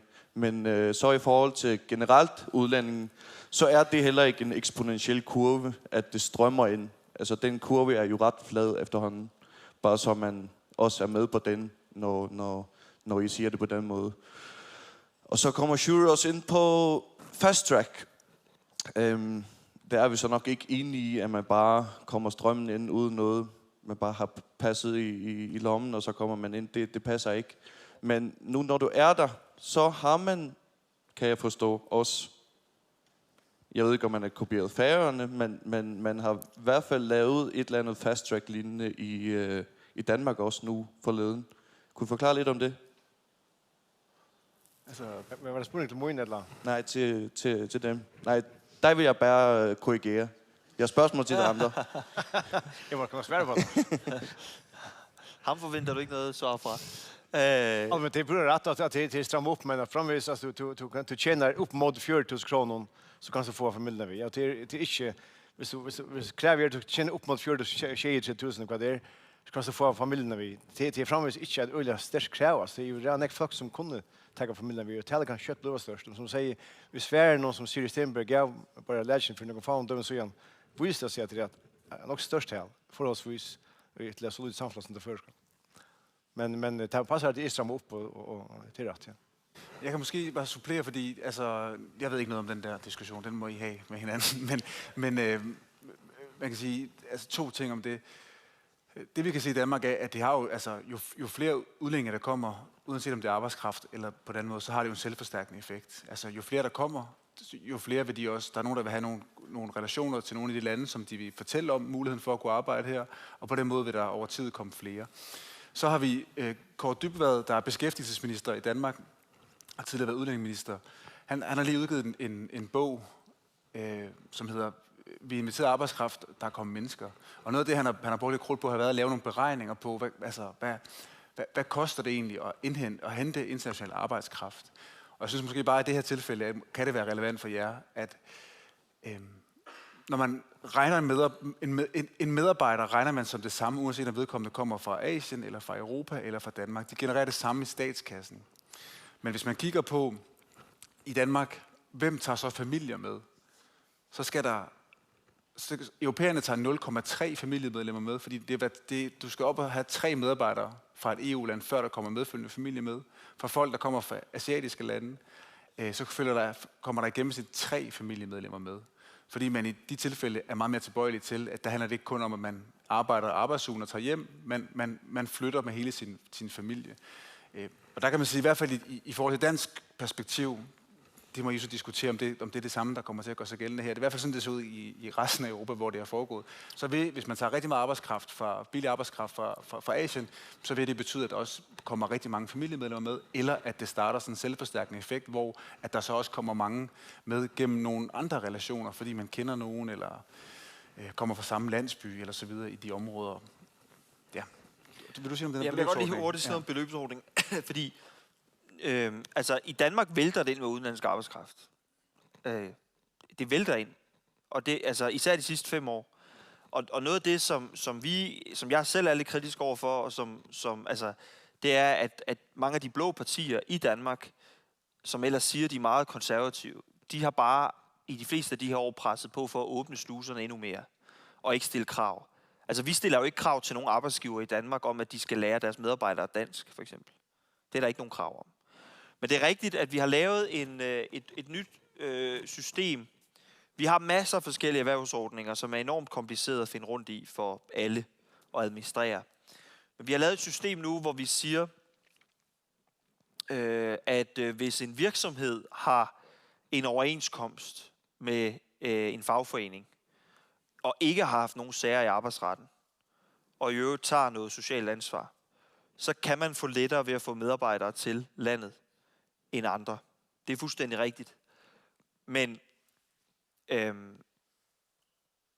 og det står vi jo på mål for, men det har i høj grad været nogle af de blå partier, både i og uden for regeringen, der har presset på for, at vi skulle få mere udenlandsk arbejdskraft ind. Og der er nogle af de ordninger, vi har i Danmark, som vi er meget kritiske overfor. Altså, vi har for eksempel noget, der hedder en landbrugspraktikantordning, hvor vi kan få folk, hvor landbruget kan få landbrugselever, praktikanter ind, for at lære dem om dansk landbrug. Og der kan vi se, mange af dem, der kommer, det er folk fra Uganda i Afrika. Altså, jeg ved ikke, hvad folk fra Uganda i Afrika kan lære om dansk landbrug, fordi det er ikke de samme, altså det er ikke rigtig den samme måde, det fungerer på, og vi kan se, at det bliver brugt til at skaffe underbetalt arbejdskraft til landet. Og det er der andre eksempler på også. Så jeg synes ikke, at vi er gode i Danmark. Altså, vi lukker alt for mange ind, som ikke lærer sproget. Og det vi jo for eksempel kan se i Ishøj, som er Ishøj er den kommune i Danmark, hvor der er flest med ikke dansk baggrund. Det er over 50% nu i år, som ikke har dansk baggrund. Der fortæller børnehaverne jo om, at nogle af dem, der kommer fra Nepal, andre lande, der bor de så mange voksne og børn i lejligheder nu i Ishøj, at pædagogerne i børnehaverne i Ishøj, de er nødt til at lære de der børn, hvordan de sidder rundt om et bord og spiser frokost, fordi de er vant til at sidde på gulvet og spise. Fordi de er så mange voksne, og de har ikke nogen penge, at der er ikke nogen møbler i de der lejligheder. De ligger bare på jorden og sover. Og det er bare, altså, der er en børnehave i Ishøj. Der er en børnehave i Ishøj, hvor der er 120 eller 135 børn, og det er kun et par håndfulde af dem, som faktisk taler dansk derhjemme. Altså, der er jo ikke noget at integrere ind i så. Og der er I ikke. Jeg siger bare, vi har givet for meget los på det der. Ja, så en sidste point, det er bare, jeg skal nok gøre det kortere end Frederik i hvert fald, men en sidste point i forhold til det med udenlandsk arbejdskraft. Altså, vi er jo tilhængere, altså, det er en vigtig pointe, vi er jo tilhængere af udenlandsk arbejdskraft, men det der bare for tit og ofte mangler i den debat, det er jo det der med at sige, man kan måske også godt stille spørgsmålstegn, hvor arbejdskraften kommer fra, og vi kan bare se, at hvis du henter, der er 13 millioner arbejdsløse europæere i Europa. Den arbejdskraft, den er kulturelt tættere på os, og stort set alle dem, der kommer, rejser hjem igen. Og på den måde, hele den der diskussion omkring de kulturelle udfordringer, der følger med osv., har man ikke, hvis man i højere grad satser på europæisk arbejdskraft. Og det er jo også noget af det, vi selv diskuterer, og også forsøger at lægge pres på, og vores fagbevægelse i Danmark også har gjort det gennem mange år. Det er jo, i stedet for at insistere på, at man skal hente arbejdskraft, altså alle mulige steder i lande, man nærmest ikke har hørt om før, så kunne man måske starte med at tage noget af den arbejdskraft, man ved, der er tæt på, og hvor man også ved, at de mennesker kommer for at arbejde, ikke for at starte en ny tilværelse og et nyt liv, og faktisk i langt de fleste tilfælde vender hjem igen. Tak for det. Tak for det. Og tak for at det kom med. Alve, vi tar som til 18 år. Irritasjon det nekk Jan var ikke okkur, men hvis du sier at det er ikke problem for en skole i Fuglafjord, så er det ikke problem. Det er et problem for lærere, det er et problem for pedagoger langt nå, og akkurat oppgave er vel å sige for at det ikke blir et større problem, samstånd som vi har fått den nye arbeidskraften inn. Det er balansen er vi til å finne nå med vi kunne, utan at det er utan ganger ut noen konkret folk. Vi får synge en sang til endas.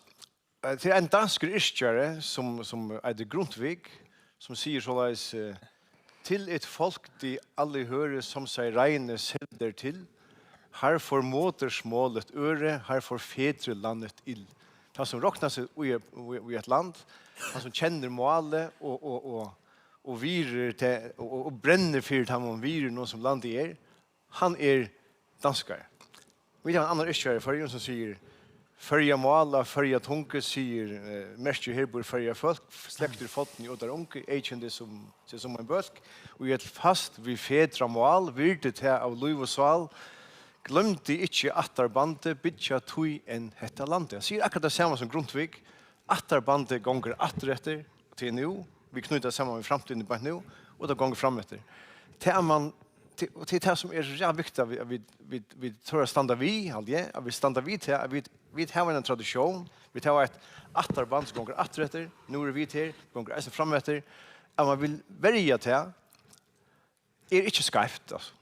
Og det er ikke skreft, og man skal omgang til å lete strømban etter å verja til den arven vi da finner å forvalta, og gjøre videre, at man kallar det her for et mulig kjeilig ting, og han gjør et mulig spjaldre folk som sier at dette er vi altså etter.